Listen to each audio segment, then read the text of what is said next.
Hey guys, welcome to another YouTube Live Real Food in the Kitchen with you today. Thank you so much for joining us.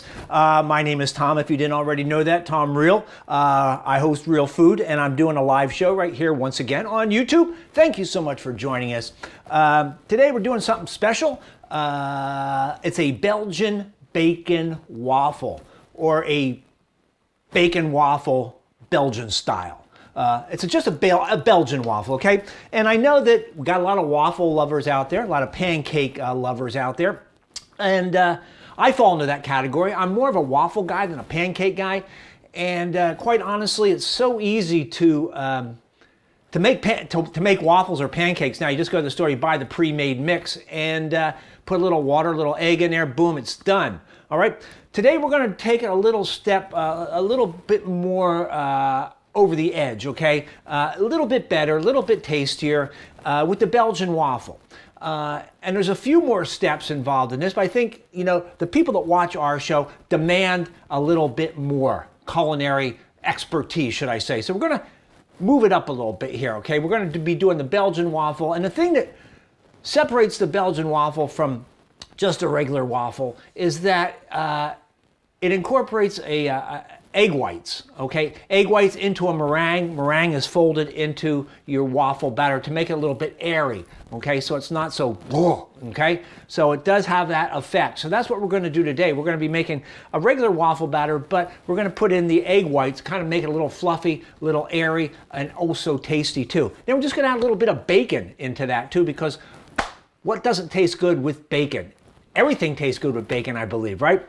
So just a few basic ingredients that you would find around your kitchen, I think. We got flour, we have sugar, we have oil, we have a couple eggs. So, and then the one thing you're going to need here is a waffle iron or something similar to this, okay? These are relatively inexpensive if you don't already own one. If you think you're going to be making waffles more than just once, I'd go out and purchase one. If you don't want to spend more than $5 or $10, go to the thrift store. They have a bunch of them over there. Trust me, it's one of those things like exercise equipment where people will buy it once or twice and think they're going to use it all the time and then never do. Take it over to the thrift store. So that's what's happening. So this one here I bought new, and I use it maybe, I'd say, half a dozen times a year, but just pull it out and making some waffles. So what I'm going to do first of all is I'm going to put this thing up to maximum heat. Just because I know this waffle iron, and anything less than that will not cook it the way it should. So depending on the waffle iron you have will depend on the temperature you set it at. This has two settings, minimum and maximum, all right?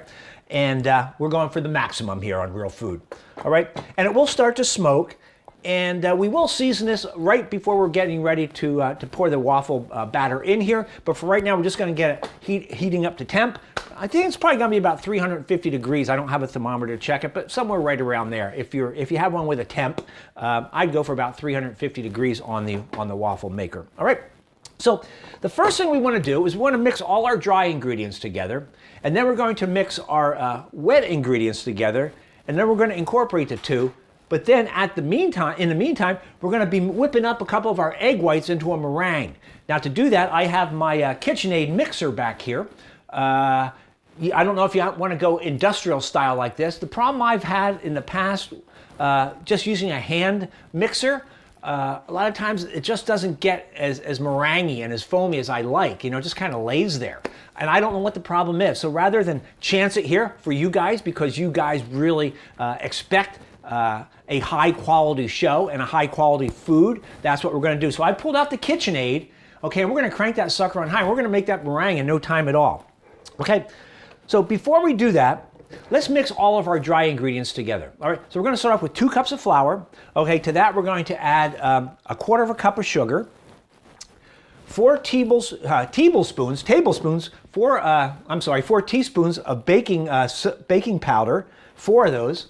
Okay, very important. And also on your baking powder or baking soda, whichever you're using, check the expiration date on those, okay? Make sure that they're within the expiration date, because if you're a year or two out, even 6 months, you're gonna find, for sure, a year out, but even a few months, you're gonna find that the things just don't rise, just don't cook as way they should, okay? So always check on the expiration date on the baking soda or the baking powder, all right? And then a 1/4 teaspoon of salt, and that's gonna be it, all right? And we're just going to mix this off to this. We're going to mix it really good like that. All right. Everything incorporated. You want to make sure, obviously, the baking soda or the baking powder is incorporated well within the flour and everything else. And I think we're good. All right. So we're going to put this over here, so we have plenty of room to work. So now we're going to mix our wet in. Hey, Alan, what's going on, man? Everything is better than bacon. Thanks so much for watching. So here's what we're going to do with our egg whites. We're going to separate them into the yolks and into the whites. All right, so I have a specialty, a tool here that I use for all my separation. His name is Scott, and you'll see why in a second. With Scott, all you have to do is you have to just take one of your eggs, pop it in there like that. Be very careful you don't break the yolk, all right? So put it right in there like that. And then just kind of let Scott do his thing here, okay? I don't know if you can see this or not. There it goes, right? That's beautiful. There you go. So you just take your time, just let it come out. All right? You may have to help him a little bit. There you go, that's it.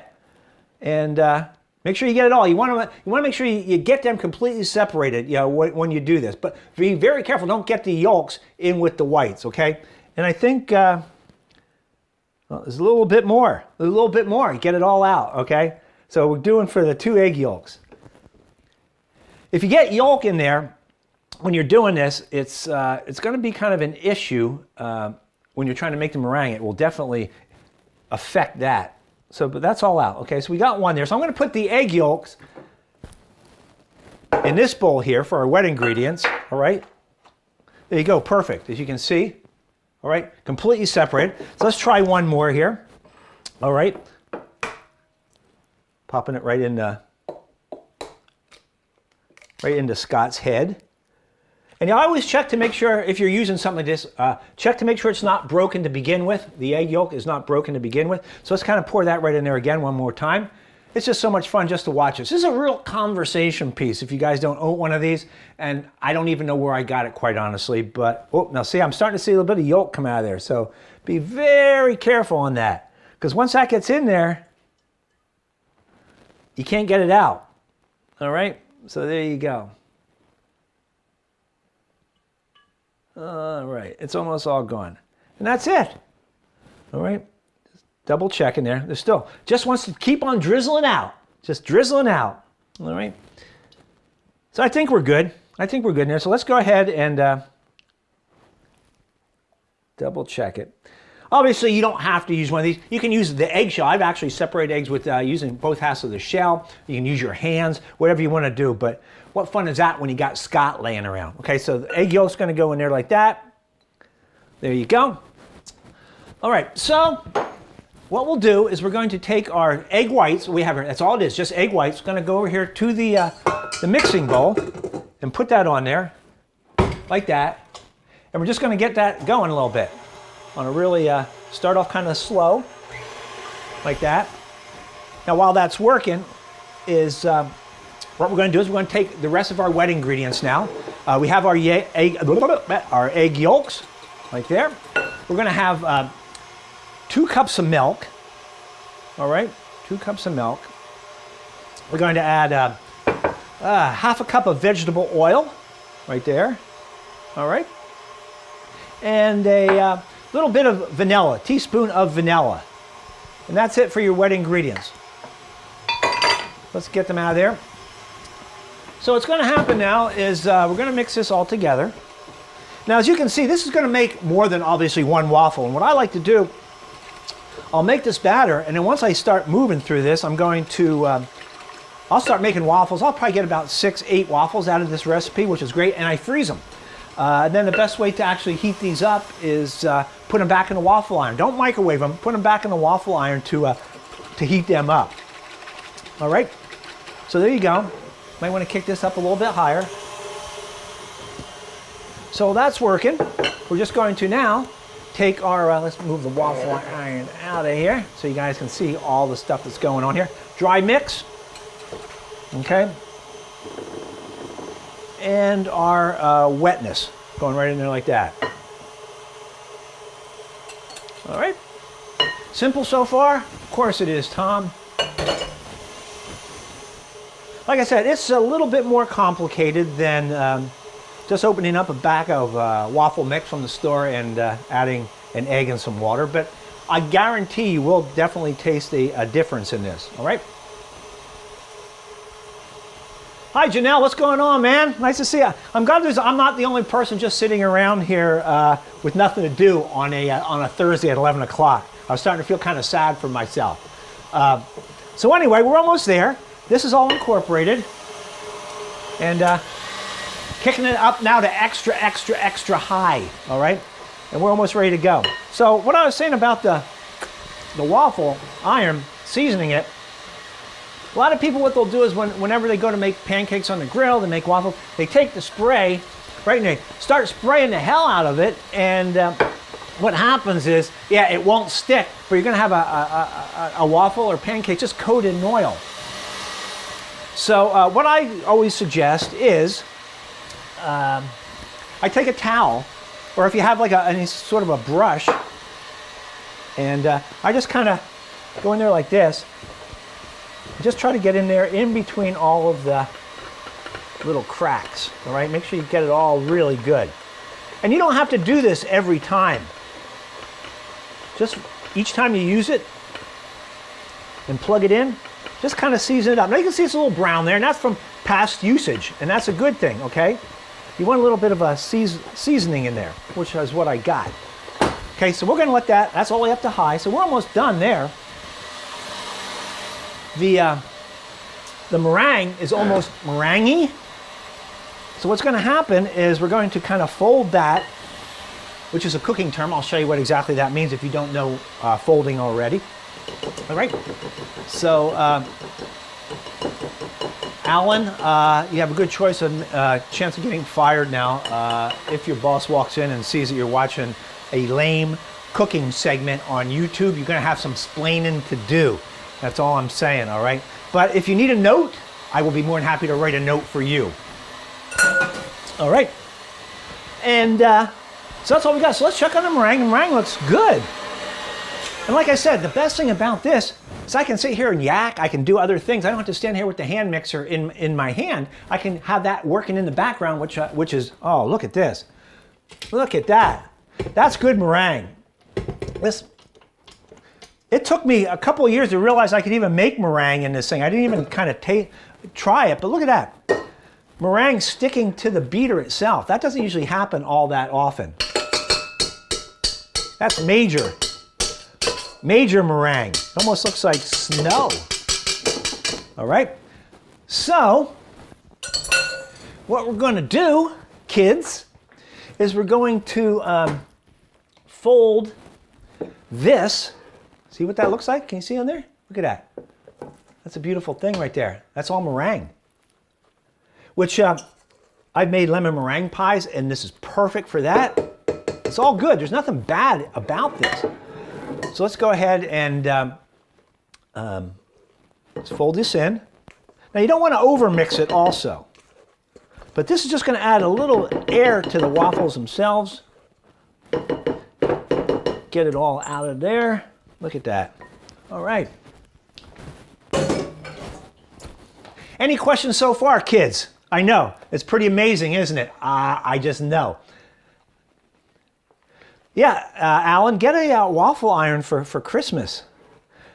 Like I said, I don't use this every day, but it's a nice thing to just have in there. All right, so there you go. So you can see it looks a little chunky, but just kind of keep mixing it up best you can. You don't want to take the whip. You don't want to use this, okay? Use a spatula. If you whip it to obliviation, it's going to defeat the whole purpose. So just kind of keep folding it like that. Okay? Follow me so far? Yes. All right. So that's good enough. There are a few little chunks there, but that's okay. You don't want to beat it up too bad. But at the same time, you want to make sure that it's pretty well mixed in there, like we're doing. All right, so I pre-cooked a little bit of bacon because that's what I do here. All right, and we're going to put the batter in the waffle maker. We're going to sprinkle some bacon in it, and then just sit back and wait for the magic to happen. Probably about 3 minutes, I think, for it to cook in this particular waffle machine. Now, another thing, a common mistake that people make when they make waffles is they just pour the batter in. They open up, pour the batter in until it fills up the side, push the top down, and it all goes shooting out the side of the waffle iron. Who hasn't done that? Everybody, okay? You have to put a tray under there. It's gonna make a big old mess. Okay, one way to avoid that, all right, is what I usually like to do is I'll take like a measuring cup. This is about a half a cup, right? So I'll just go ahead and I'll take this and I'll put it, here's my bacon too, so I don't forget my bacon. So I'm gonna take my half a cup here, and we'll see how a half a cup does here, but I usually add it right in the middle, and then I just kind of let it spread out. And you get an idea. So that's a little bit more than a half a cup, maybe almost a full cup it takes. All right, but after you got that done, where's my spatula? All right, just kind of spread it out to the outside there so it fills but doesn't overflow. All right, you can kind of see how much I put in there. And you know, believe it or not, this might even be a tad full, but it's pretty good. Right out to the edges. Can you see that? Look at that. Right out to the edge. I'm going to close it. Like, oh, forgot the bacon. Okay. Bacon waffle with no bacon. There you go. Okay. Try to spread it out a little bit better than I just did. All right. Close it down. And that's all there is to it. So as you can see here, I have a lot of waffle. Oh, man. Just slop that all over the place. So I have a lot of waffle batter here. All right. So like I said, I can probably get, I'm guessing, probably about a total of maybe 6 out of this, realistically. 6 waffles. I probably won't add bacon to all of them, mainly because I don't have much more bacon cooked. Although, and this is might make some of you ill, which I do not want to do, but if you're out of bacon and you have some of these bacon pieces, McCormick's, now I know it's not even real bacon, okay? It's actually bacon flavored chips. And it's one of these things that I kind of, I like these to use on 2 things. First of all, I like bacon waffle, put them in bacon waffles, and I don't know why. It's a texture, it's a saltiness, more so than regular bacon. And also sprinkle a little bit on a salad, like a wedge salad with blue cheese, put some of these on top. But most other times I just use regular bacon chopped up. And I always keep a container of these up in my cabinet. And it's funny because I was going to do the show and I didn't have any in the cabinet. I thought I always kept some up there somewhere. So I went to like 4 different stores before I found these. Everyone was sold out. So I don't know if no one's buying them and they're not putting them on the shelves, or if it's just so damn popular that my timing was just bad. But the main thing is I ended up getting these at, where did I end up getting? Oh, Stater Brothers, in case anyone cares. Walmart was even out of these, which I thought this was like a staple food item for Walmart, but Walmart was out of the McCormick's bacon pieces. And see, it doesn't even say bacon, it says BAC''N. So not even bacon. It's not even a full word. So you got that going on. All right, so you can kind of lift this up occasionally and just check on it, but not quite yet. I didn't set a timer on this because I kind of know in my mind, and you can kind of watch. But the main thing is what I want you to notice also about the amount of batter I put in here. Remember I said how I spread it out and make sure you don't overflow it. There's nothing coming out on the sides of any of this, okay? So I got about almost the perfect amount of batter in there, all right? Which is just comes from practice, all right? So as you can see, the process itself of making the batter is the time-consuming part, and then, or the easy part, and then just sitting around waiting for these to cook really is a little bit time-consuming. 3 minutes a shot. If I'm going to make 6 more, I mean, let's do the math. 3 times 6. Quick, everyone. Janelle? Alan? Anybody? 18. That's right, 18 minutes. So that's good. Very smart audience we have here on our Real Food, and I really do appreciate that. All right, so I'm going to give it a little peek right now. Oh, I know you guys are just waiting around for this. Right, so the only other thing that I need is a plate, a little bit of maple syrup, some butter.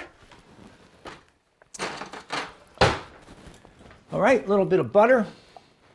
It gets so crazy around this kitchen sometime. I actually buy containers with the food that's in it on, so I make sure I'm always pulling the right thing out. And of course, a butter scoop. Who doesn't own one of these? So what do you see this? Okay, you ready for this? Look at that. Look at that.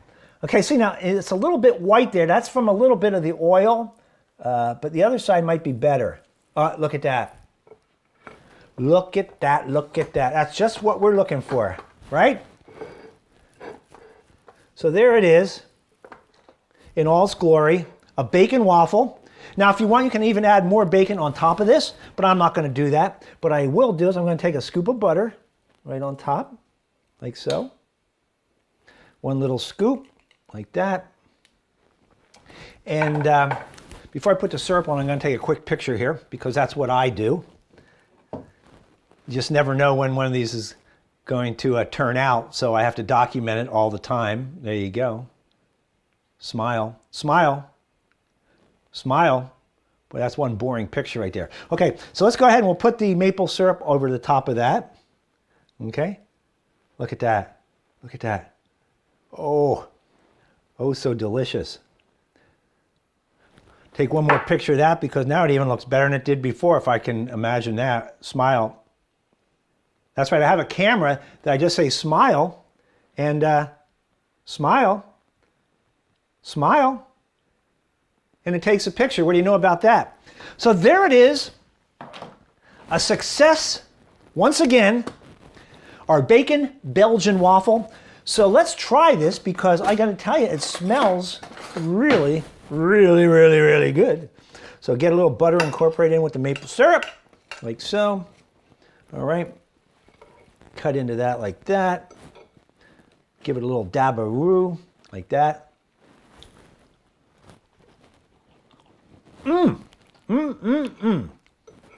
That is good. That is good. Cooked all the way through. You don't want it doughy, obviously, but usually when the outside is golden brown like this one is, the inside is going to be perfect. So main thing is make sure you get your waffle maker up to as high a temperature as that will actually not burn the outside and keep the inside raw, but so it cooks at an even temperature. And it may take you a couple times if you getting a new waffle iron like Alan's probably going to be getting for Christmas. It's probably take you a few times to kind of get used to it. But you know, you have a lot of batter here, so I'm just going to whale away on these for about the next half an hour and put these in the freezer and eat these for the next couple weeks at least. So don't know if anyone has any questions on this. Thanks, Alan, appreciate it, and Janelle, and anyone else that's in here, stumbled in here that is not commenting. If you like the station, what we're doing here, just hit me a like down there, and if you're not subscribed to the Real Food channel, please subscribe to that. We're trying to get to 1 million subscribers by tomorrow, and that's not going to happen, I know, but hey, it's good to have goals. So anyway, that's it. Thank you so much for watching. I'm not sure what I'm going to be doing next, but I'm sure it's only going to be half as good as what I just made here tonight. Thanks, guys. Thanks for everybody.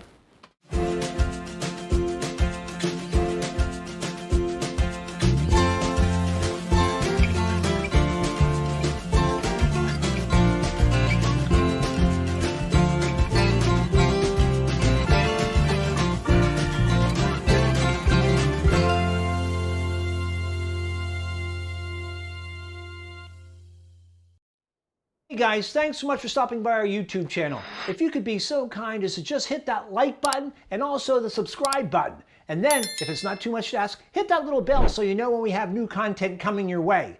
You'll thank yourself in the morning, I promise.